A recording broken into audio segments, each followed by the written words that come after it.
ఇది శ్రీమద్ రామాయణంలోని తొలి భాగం, బాలకాండం. అయోధ్యరాజు దశరథునికి ఒకే కోరిక, తన రాజ్యానికి వారసులు కావాలి.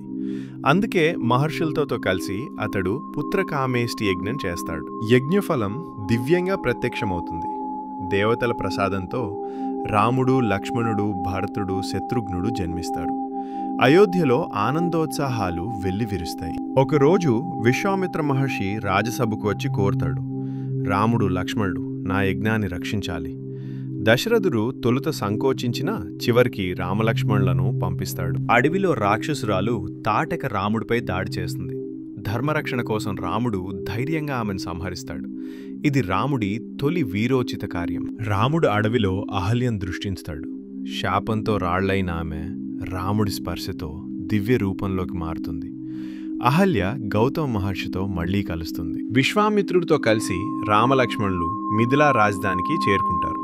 అక్కడే తొలిసారి కనిపిస్తుంది దేవి సీత.